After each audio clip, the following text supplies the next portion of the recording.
Read the Bible every day so you'll be full of faith. Welcome you to join Bible Race to read the entire Bible in 2 years. I believe God will bless you, He will lift you up, and your life will never be the same. The Book of Judges, chapter 19. A Levite and his concubine. In those days, when there was no king in Israel, a certain Levite was sojourning in the remote parts of the hill country of Ephraim, who took to himself a concubine from Bethlehem in Judah. And his concubine was unfaithful to him, and she went away from him to her father's house at Bethlehem in Judah, and was there for some 4 months. Then her husband arose and went after her, to speak kindly to her and bring her back. He had with him his servant and a couple of donkeys, and she brought him into her father's house. And when the girl's father saw him, he came with joy to meet him. And his father-in-law, the girl's father, made him stay, and he remained with him 3 days. So they ate and drank and spent the night there. And on the fourth day they arose early in the morning, and he prepared to go. But the girl's father said to his son-in-law, "Strengthen your heart with a morsel of bread, and after that you may go." So the two of them sat and ate and drank together. And the girl's father said to the man, "Be pleased to spend the night, and let your heart be merry." And when the man rose up to go, his father-in-law pressed him till he spent the night there again. And on the fifth day he arose early in the morning to depart. And the girl's father said, "Strengthen your heart and wait until the day declines." So they ate, both of them. And when the man and his concubine and his servant rose up to depart, his father-in-law, the girl's father, said to him, "Behold, now the day has waned toward evening. Please spend the night. Behold, the day draws to its close. Lunch here and let your heart be merry. And tomorrow you shall arise early in the morning for your journey and go home." But the man would not spend the night. He rose up and departed and arrived opposite Jebus, that is Jerusalem. He had with him a couple of saddle donkeys, and his concubine was with him. When they were near Jebus, the day was nearly over, and the servant said to his master, "Come now, let us turn aside to the city of the Jebusites and spend the night in it." And his master said to him, "We will not turn aside into the city of foreigners whom do not belong to the people of Israel, but we will pass on to Gibeah." And he said to his young men, "Come and let us draw near to one of these places and spend the night at Gibeah or at Ramah." So they passed on and went their way. And the sun went down on them near Gibeah, which belongs to Benjamin. And they turned aside there to go in and spend the night at Gibeah. And he went in and sat down in the open square of the city, for no one took them into his house to spend the night. And behold, an old man was coming from his work in the field at evening. The man was from the hill country of Ephraim, and he was sojourning in Gibeah. The men of the place were Benjaminites. And he lifted up his eyes and saw the traveler in the open square of the city. And the old man said, "Where are you going? And where do you come from?" And he said to him, "We are passing from Bethlehem in Judah to the remote parts of the hill country of Ephraim, for which I come. I went to Bethlehem in Judah, and I am going to the house of the Lord. But no one has taken me into this house. We have straw and feed for our donkeys, with bread and wine for me and your female servant, and the young man with your servants. There is no lack of anything." And the old man said, "Peace be to you. I will care for all your wants. Only do not spend the night in the square." So he brought him into his house and gave the donkey fed. And they washed their feet and ate and drank. Gibeah's crime. As they were making their hearts merry, behold, the man of the city, worthless fellows, surrounded the house, beating on the door, and they said to the old man, the master of the house, "Bring out the man who came into your house, that we may know him." And the man, the master of the house, went out to them and said to them, "No, my brothers, do not act so wickedly. Since this man has come into my house, do not do this vile thing. Behold, here are my virgin daughter and his concubine. Let me bring them out now. Violate them and do with them what seems good to you. But against this man, do not do this outrageous thing." But the men would not listen to him. So the man seized his concubine and made her go out to them. And they knew her and abused her all night until the morning. And as the dawn began to break, they let her go. And as morning appeared, the woman came and fell down on the floor of the man's house where her master was, until it was light. And her master rose up in the morning, and when he opened the doors of the house and went out to go on his way, behold, there was his concubine lying at the door of the house, with her hands on the threshold. He said to her, "Get up, let us be going." But there was no answer. Then he put her on the donkey, and the man rose up and went away to his home.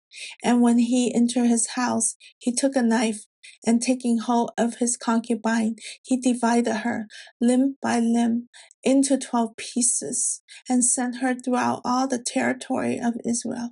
And all who saw it said, "Such a thing has never happened or been seen from the day that the people of Israel came up out of the land of Egypt until this day. Consider it, take counsel, and speak." Chapter 20. Then all the people of Israel came out from Dan to Beersheba, including the land of Gilead, and the congregation assembled as one man to the Lord of Mizpah. And the chiefs of all the people and all the tribes of Israel presented themselves in the assembly of the people of God, 400,000 men on foot that drew the sword. Now the people of Benjamin heard that the people of Israel had gone up to Mizpah, and the people of Israel said, "Tell us, how did this evil happen?"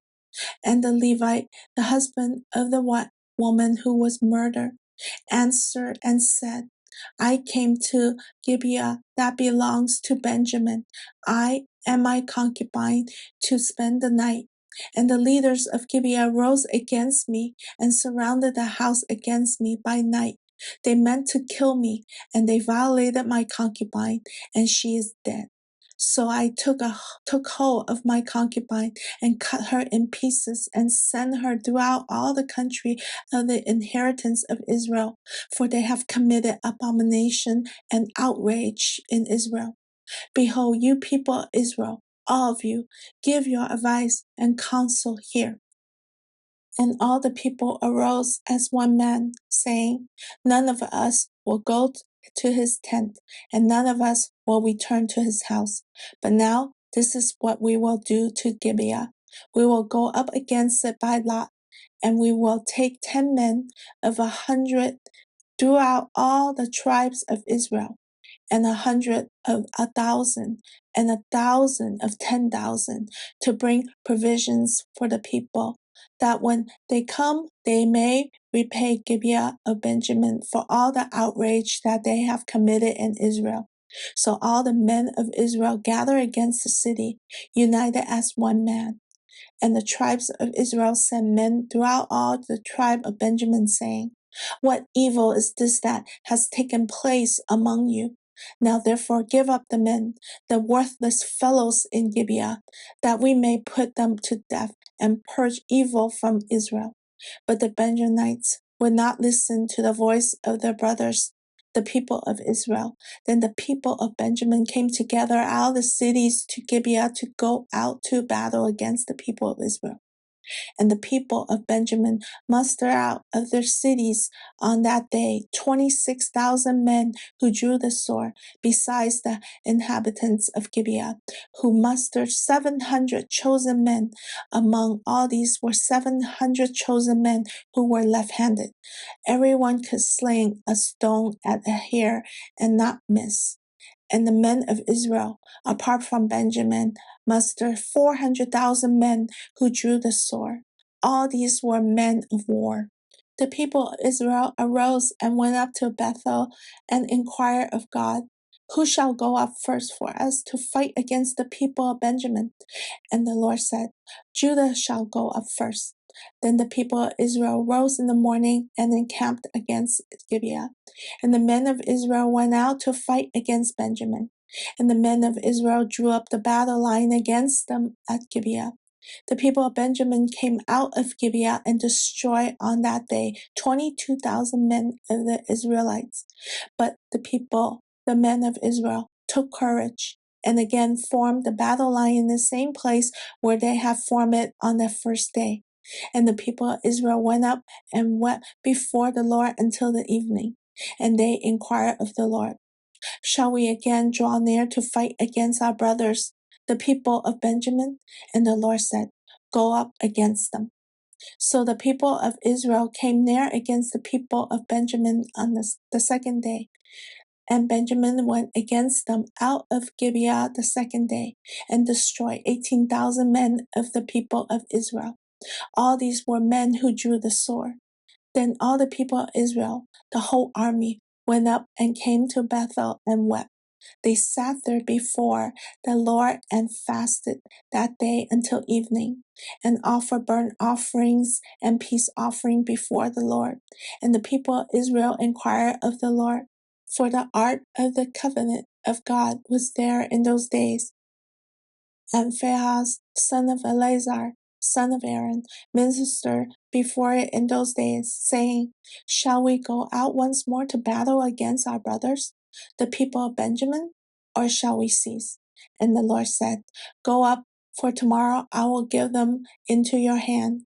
So Israel set men in ambush around Gibeah, and the people of Israel went up against the people of Benjamin on the third day, and set themselves in array against Gibeah, as at other times.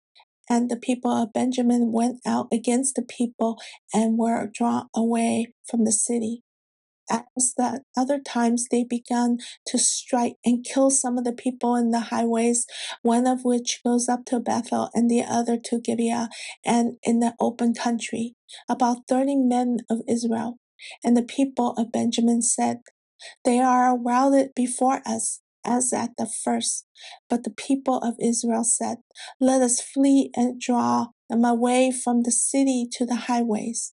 And all the men of Israel rose up out of their place and set themselves in array at Baal Tamar.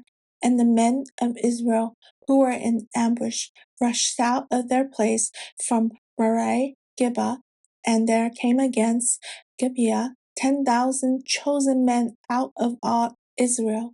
And the battle was hard, but the Benjaminites did not know that disaster was close upon them.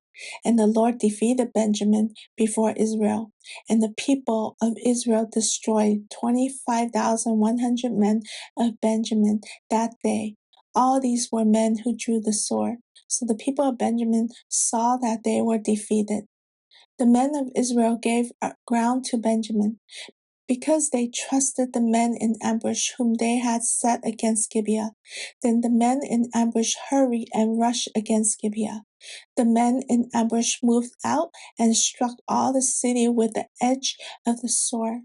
Now the appointed signal between the men of Israel and the men in the main ambush was that when they made a great cloud of smoke rise up out of the city, the men of Israel should turn in battle. Now Benjamin had begun to strike and kill about 30 men of Israel. They said, surely they are defeated before us, as in the first battle.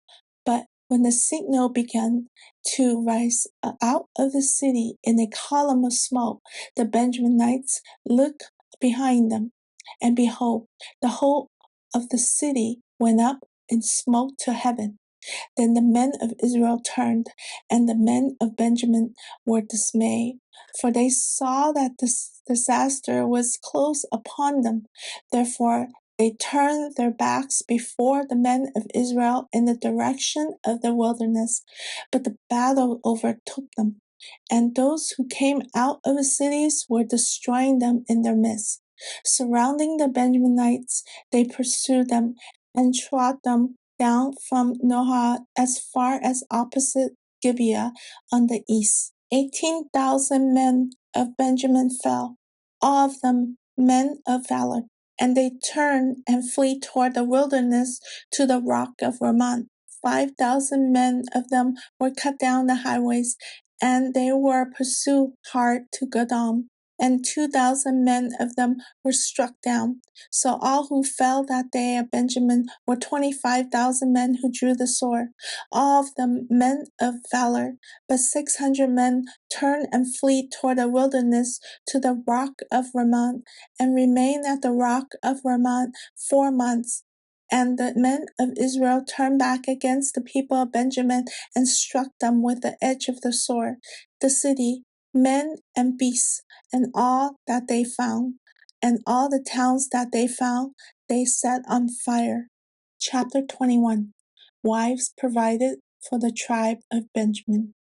Now the men of Israel had sworn at Mizpah, no one of us shall give his daughter in marriage to Benjamin.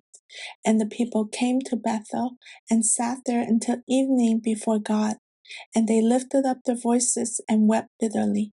And they said, O Lord, the God of Israel, why has this happened in Israel, that today there should be one tribe lacking in Israel? And the next day the people rose nearly and built there an altar and offered burnt offering and peace offering. And the people of Israel said, which of all the tribes of Israel did not come up in the assembly to the Lord?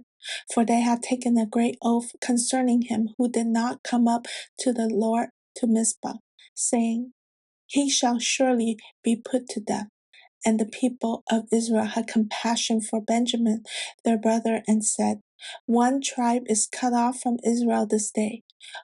What shall we do for wives for those who are left, since we have sworn by the Lord that we will not give them any of our daughters for wives? And they said, what one is there of the tribes of Israel that did not come up to the Lord to Mizpah? And behold, no one had come to the camp from Jabesh Gilead to the assembly. For when the people were mustered, behold, not one of the inhabitants of Jabesh Gilead was there. So the congregation sent 12,000 of their best, bravest men there and commanded them, go and strike the inhabitants of Jabesh Gilead with the edge of the sword, also the woman and the little ones. This is what you shall do. Every male and every woman that has laid with a male you shall devote to destruction. And they found among the inhabitants of Jabesh Gilead 400 young virgins who had not known a man by lying with him. And they brought them to the camp at Shiloh, which is in the land of Canaan. Then the whole congregation sent word to the people of Benjamin who were at the rock of Ramon, and proclaimed peace to them.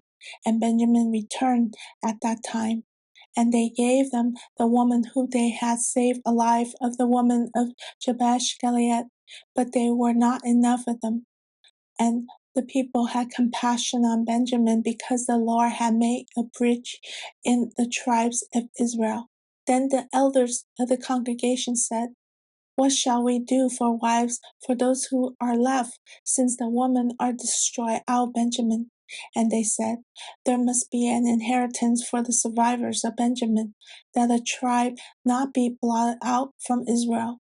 Yet we cannot give them wives from our daughters, for the people of Israel has sworn, cursed be he who gives a wife to Benjamin. So they said, behold, there is the nearly yearly feast of the Lord at Shiloh, which is north of Bethel on the east of the highway that goes up from Bethel to Shechem and south of Labonah. And they commanded the people of Benjamin, saying, Go and lie in ambush in the vineyards and watch. If the daughters of Shiloh come out to dance in the dances, then come out of the vineyards and snatch each man his wife from the daughters of Shiloh and go to the land of Benjamin. And when their fathers or the brothers come to complain to us, we will say to them, Grant them graciously to us, because we did not take for each man of them his wife in battle. Neither did you give them to them, else you would now be guilty. And the people of Benjamin did so, and took their wives according to their number from the dancers whom they carry off. Then they went and returned to their inheritance, and rebuilt the towns and lived in them. And the people of Israel departed from there at that time, every man to his tribe and family, and they went out from there, every man to his inheritance. In those days there was no king in Israel. Everyone did what was right in his own eyes. Amen. The following is the English translation of Pastor Moen Wu's teaching on the Book of Judges, chapters 19 to 21, translated by Bryson. Read the Bible every day so you'll be full of faith. Let's take a look at Judges chapters 19 through 21, which recounts the second story recorded in the final 5 chapters of the Book of Judges. This story also involves a Levite, and events also take place in Bethlehem.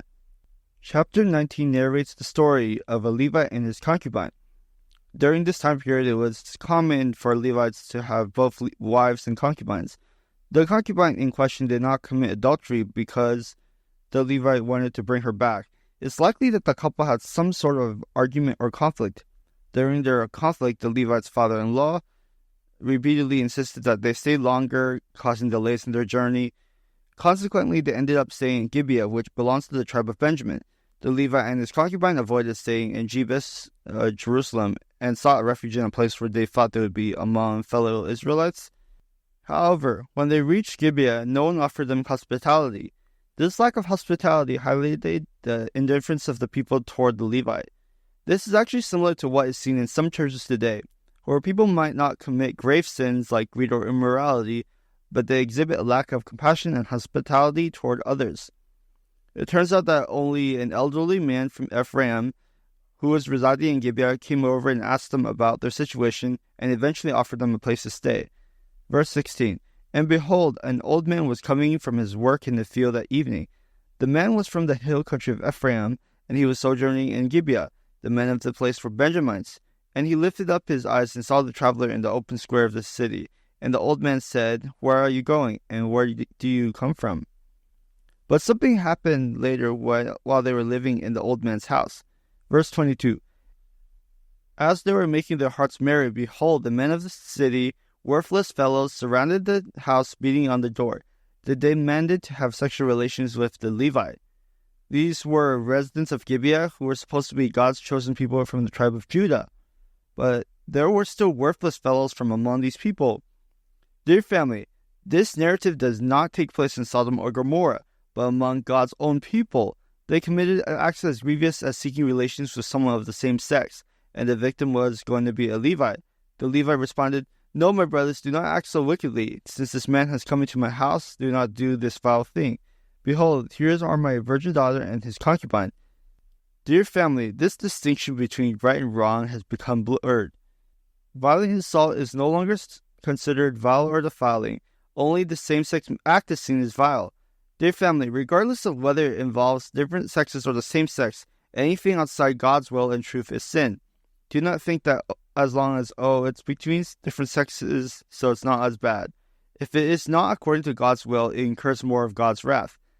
These people have lost the ability to discern right from wrong. This is what happens in today's church as well. When the world is chaotic and corrupt, many denominations accept premarital sex and same-sex marriage. And even some church leaders commit such sins while continually to twist the Bible and teach God's word. What happened in Gibeah is happening in today's church. May God have mercy on us. Notice that the next morning, the Levite is no longer called husband, but master. His status changed to that of a master. He said to the woman, "Get up, let's go." Without helping her, he put her on his donkey and went home. There, he used a knife to cut her body into 12 pieces. This is terrible. You have to know that this word cut used here is specifically used by the Levites when they are cutting the cows and lambs for the sacrifices. Now this cutting was applied to his concubine. This act was also to be communicated throughout all of Israel. Now in verse 30, and all who saw it said, "Such a thing has never happened or been seen from the day that the people of Israel came up out of the land of Egypt until this day. Consider it, take counsel, and speak."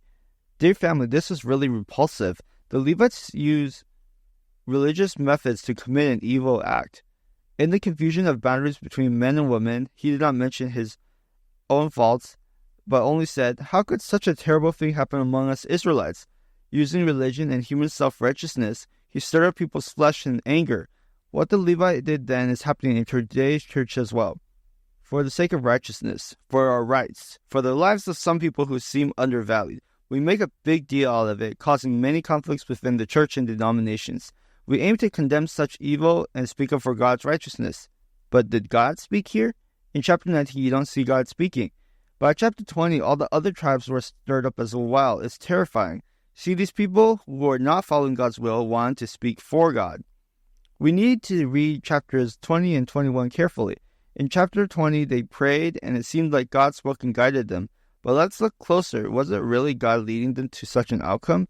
Through chapters 20 and 21, we are reminded as Christians that when we pray for confirmation, seek God's guidance, and ask for his path. Are we like the tribes in chapter 20? Do we misunderstand God's instructions like these people? Are we thinking that God will act according to our desires, and then we will call that his guidance? This led to the subsequent results. They questioned, "Lord, why do you do this?" Look around and see if there are people like this today. Are there people in the church who say, "Lord, you have led me to this point, and now I face these circumstances. I am bankrupt today, I am divorced today, in conflict with my family today, and I have significant issues with my parents. I face great pain in my parent-child relationships and severe financial losses. Lord, why have you brought me to such despair?" Yes, there are such people, but during their journey, did they notice how they gradually strayed from God, step by step falling into deeper sin? They prayed and sought guidance, but their prayers sought to fulfill their own desires. "Oh, I'm already doing it, Lord, help me." And when their actions led to negative outcomes, they blamed God, asking, "Why did you bring me to such a desperate situation?" This is what happened in Judges 20. So the Israelites later they gathered at Shiloh, declaring their intention to punish Gibeah, a part of Benjamin's territory. In the book of Judges, they gathered at Shiloh 5 times. Each time they gathered, it was concerning the matters related to God's will, like dividing the land, dealing with some issues. They continually sought God. But in the 5th gathering at Shiloh, this time, they aimed to attack Gibeah, the Benjamites' land. This was a confused multitude, and they had leaders already starting to wield the swords. They were now starting their campaign against Benjamin. And the people of Israel said, "Tell us, how did this evil happen?" And then following this, you see the Levite is describing the situation in a way where he was hiding his own sins, the weaknesses, and coldness. He seemed to be speaking facts, but concealed his culpability, weaknesses, wrongs, indifference. He described cutting his concubine into 12 pieces as an important act for God. His narrative incited a flesh-driven reaction among the people. From verses 8 to 17, it was flesh-driven people talking to flesh-driven people. The Benjamites were also displeased because flesh only provokes flesh, hidden within all the evil, chaos, lust, and indifference. The people were only concerned with the moral violation, whether this is right or wrong, not realizing the deeper issues. Dear family, do we also see such people in the church today? People who, under the guise of God's will, pursue their own paths and they harm and punish fellow believers. Human anger cannot achieve God's righteousness. Human passions cannot replace God's holiness and justice. Human sympathy cannot substitute for God's mercy and love. So, dear family, look at what's happening in the church today. There are many disputes, divisions, and conflicts. Does not resemble what we read in chapters 19, 20, and 21? Everyone thinks they're right. The Benjamites say they're right, don't they? The Levite thinks he is right. Even this group with swords drawn, they believe they're doing God's work. everyone thinks they're right. This is what we call doing as one pleases. It doesn't just mean doing random stuff like chaotic behavior. Here, doing as one pleases means everyone doing what they think is right in their own lives and hearts. Previously, the 2.5 tribes, they set up an altar by the Jordan River, and they brought Phinehas to handle it. Now, Phinehas was still alive at this time, and he had become the high priest. Did this group bother to consult Phinehas? No, they didn't. They didn't care about the truth. They only cared about personal pride, appearing courageous. But out of the 12 tribes, did any of them go and fight against the Canaanites? Did they drive out the inhabitants of the land and properly manage the kingdom and the inheritance given to them by God? No, they didn't. This is called being weak externally but cruel internally. Sometimes as parents, as spouses, we speak our worst words to the people closest to us. Today it's like what the Benjamites and the other tribes did. In the church, everyone speaks as if they're doing it for God, but in reality it's all about their own reputation. It feels like they're doing righteousness for God, but in reality they're killing, expelling, and making decisions. Today in the church, are there such instances of doing as one pleases? If we're not humble, if we're not surrendered, if we're not constantly before God, you're truly waiting on Him, what we do today in the church is scarier than what the people of Gibeah did. In verse 18, the people of Israel arose and went to Bethel and inquired of God, "Who shall go up first for us to fight against the people of Benjamin?" And the Lord said, "Judah shall go up first." Is this truly God speaking? If we were to ask our father, "Dad, which brother should go first?" would he say the eldest? Today this statement should have been asked by the people. Which tribe should go first to fight against the Canaanites? God would have said, Judah should go first. Are you familiar with this? It should have been the tribe of Judah that went first, but now it's Judah fighting against the Benjamites. Do you know where the territory of the Benjamites was? It was next to Judah's. Judah, who received the birthright as the oldest, was supposed to take care of his youngest brother, Benjamin. Now it's flesh against flesh. Judah with the birthright is fighting against Benjamin. They're still asking God, thinking it's God's guidance and will. But the Benjamites are familiar with the terrain, having the home advantage. And the people of Israel are defeated horribly. So on their failure, they ask God again, because they have failed the first day. God, how did you lead us to failure? In verse 23, and the people of Israel went up and wept before the Lord until the evening. And they inquired of the Lord, shall we again draw near to fight against our brothers, the people of Benjamin? And the Lord said, go up against them. Now you see, it's a different question than before. Before it was, can we go and fight, and who should go first? Now it's, should we really fight against our brothers? Look, they fail once and immediately they come to inquire of God again. Now God says they can go and attack. But is this truly what God says? Is this God's will? We've said before, the flesh will pave the way for the flesh, and desires confirm the evidence for the desires. Your selfish motives and selfish desires will also find evidence in God's words. In verse 26, then all the people of Israel, the whole army, went up and came to Bethel and wept. They sat there before the Lord and fasted that day until evening, and offered burnt offerings and peace offerings before the Lord. Despite their 2 defeats, they did not offer sin offerings or repentance offerings. In verse 27 to 28, and the people of Israel inquired of the Lord, for the ark of the covenant was there in these days. And Phinehas, the son of Eleazar, the son of Aaron, ministered before it in those days.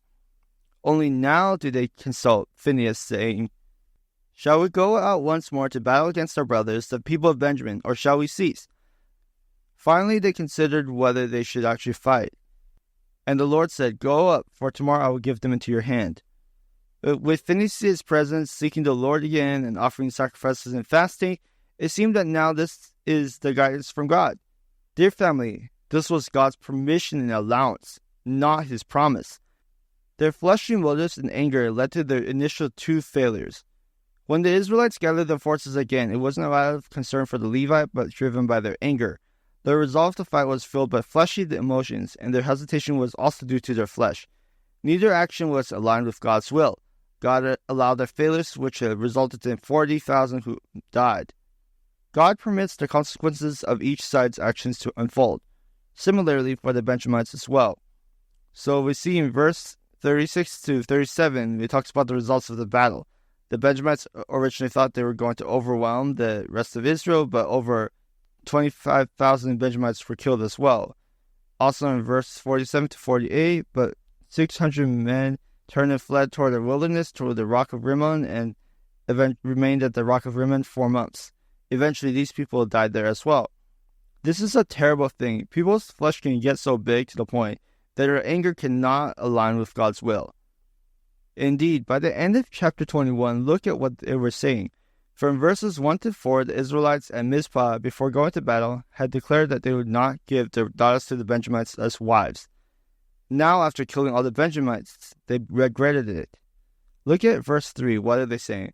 O Lord, the God of Israel, why has this happened in Israel, that today there should be one tribe lacking in Israel? Adding to their anger, their actions driven by the flesh, they end up blaming God. God, why should there be a tribe missing? So they started devising solutions among themselves. This isn't God's guidance. They're just coming up with their own ideas. So they say, let's make amends for our past mistakes. So by verse 8, they are asking, who among the tribes didn't join us in the battle? They find that no one from Jabesh Gilead participated, so they hold them accountable for their mistake. Oddly, they didn't come to fight against their brothers, and now they're the ones being targeted. They end up taking revenge by seizing their daughters. Look at what the elders say. Take their daughters for yourselves and give their sons to our daughters. We can also see that they kill the women and children of every town, and they keep the virgins for themselves. So what we've sworn to still applies. We'll find wives to them, even if it means violence, coercion, or murder. They justify it. They're saying this also during the Feast of Tabernacles, during the time of seeking God's presence. So that those other people, they want to enjoy God's presence during the festival, yet they're revisiting their past sins, taking it out on others, and even going as far as abducting people. They even went to Shiloh, a place of worship, and took 200 women from there. Dear friends, this is what the Benjamites did. They blamed God for their mistakes, so they stopped seeking Him and started coming up with their own solutions. So the elders of Israel instructed the Benjamites to go to Shiloh and kidnap people. Essentially, it's no different from what happened with the people of Gibeah who raped the Levite's concubine. Now, these Israelites are acting similarly toward the Benjamite woman. So do you think these Israelite elders were truly acting according to God's will? Actually, they weren't. So for the last time in Judges, the book concludes with this statement again. In those days, there was no king in Israel. Everyone did what was right in his own eyes. So the final two stories in Judges, the accounts of Micah, the Levite's concubine, and the actions of the Benjamites, along with the directives given by the elders, they all illustrate one thing. What happened in Judges can happen in the church today as well. Whenever people act according to their flesh, whenever they pursue what seems right in their own eyes, you can find that absurd teachings and decisions will occur within the church. Therefore, don't be surprised if you see horrifying actions within the church. You might wonder how a church could support erroneous teachings on their marriage, or how a denomination could tolerate unjust practices. Even some preachers might be committing abominable acts, such as molesting young boys. They can make the church seem terrifying. Christianity might seem daunting at times, but the Bible doesn't conceal human sin. Religion might hide them, wanting to present only the good side of people, but true Christian faith, the faith in God, reveals the corruption and filthiness of humanity. When people indulge in their fleshly desires, the ultimate consequence is death.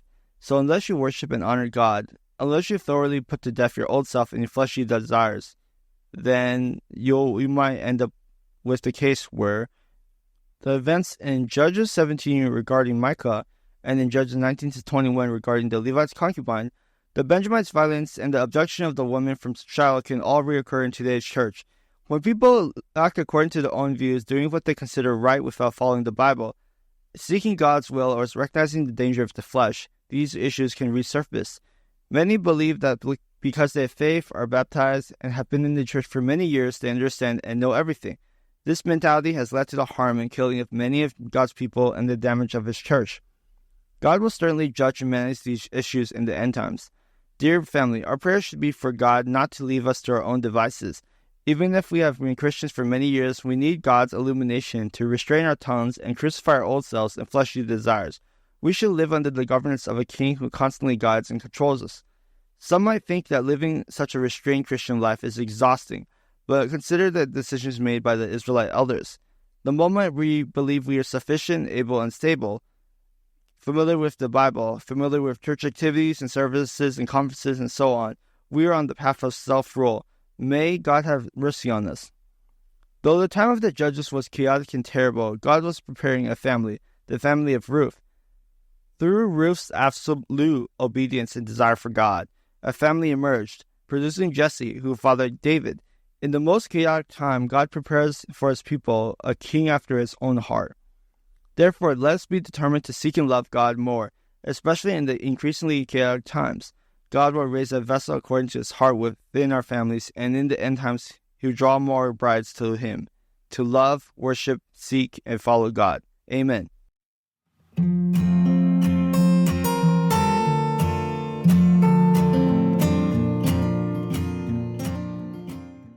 Dear families, we hope that you enjoy the Bible race as much as we do.